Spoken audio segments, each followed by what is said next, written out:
Okay, Assalamualaikum warahmatullahi wabarakatuh dan selamat pagi. Hari ini kita akan membincangkan untuk aspek yang seterusnya, iaitu aspek 4.3 guru sebagai pembimbing. Okey, jadi untuk guru sebagai pembimbing ni kita lihat ada 1, 2, 3, ada 5 tindakan yang harus dilakukan oleh kita sebagai seorang guru lah.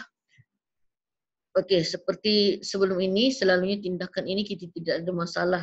Okey, cuba kita tengok untuk tindakan yang pertama untuk 4.3.1, iaitu pertama memberi tunjuk ajar, panduan serta menguasai pelajaran, kemudian memberi tunjuk ajar, menguasai kemahiran, membantu murid membuat keputusan dan menyelesaikan dalam aktiviti, memandu murid menggunakan memanfaatkan sumber pendidikan berkaitan pelajaran, dan yang keempat adalah menggabung, merentas, mengaitkan isi pelajaran dengan tajuk, unit atau tema kemahiran mata pelajaran lain dalam aktiviti pembelajaran. Rasanya untuk 1 hingga 4 agak mudah untuk kita mendapat tindakan satu.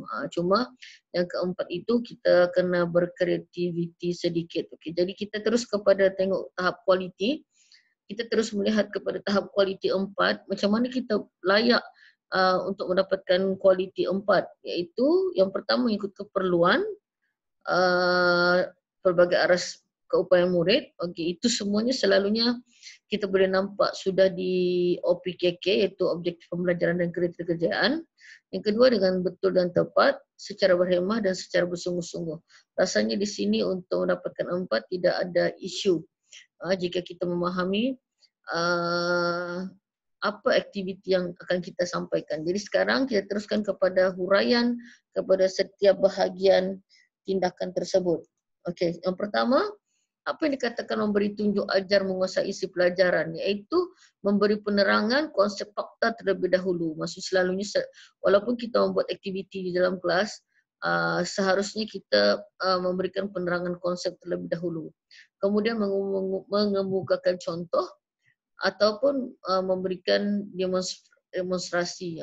Ini lebih-lebih lagi kepada untuk subjek RBT kan. Kalau macam RBT ni dia lebih banyak kepada amali. Jadi sepatutnya kita boleh tunjukkan terlebih dahulu kepada murid, barulah murid mengeksplor sendiri. Okey, seterusnya. Okey,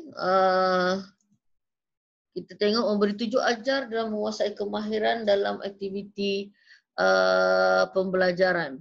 Okey, iaitu memberikan penerangan konsep dan praktikal untuk melaksanakan aktiviti, memberi kepercayaan kepada murid untuk melaksanakan aktiviti ataupun tugasan. Maksudnya kita harus bersabar ya.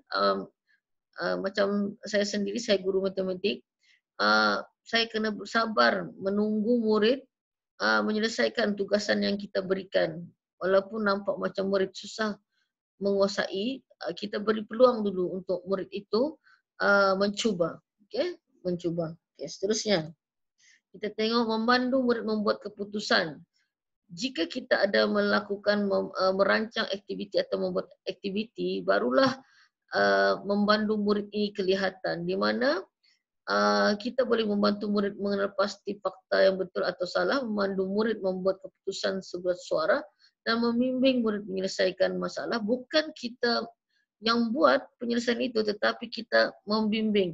Dengan adanya aktiviti, barulah terlaksananya bimbingan. Kalau kita tidak ada rancangan, tidak membuat aktiviti, disitulah nampak kelompangan kita sebagai guru yang murid kita tidak boleh membimbing kerana kita tidak merancang aktiviti.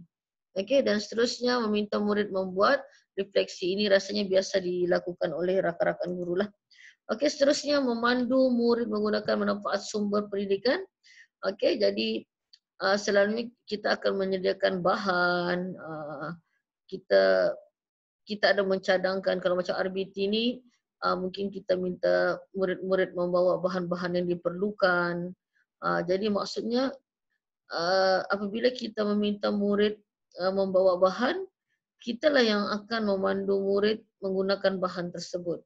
Bukan sekadar kita minta dorang bawa, tapi kita yang akan membimbing bagaimana mereka melaksanakan aktiviti yang telah kita rancangkan. Okey, seterusnya yang terakhir adalah menggabung atau mengaitkan isi pelajaran, iaitu mengaitkan dengan pengetahuan sedia ada, keluarga latar belakang dan menggabungkan elemen perentas kurikulum dengan isi mata pelajaran lain dan kemahiran yang lain. Jadi rasanya untuk aspek 4.3 guru sebagai pembimbing sangat mudah untuk dipahami. Jadi kalau rakan-rakan kurang faham, bolehlah bertanya dan kita boleh bincangkan lagi. Okey? Terima kasih.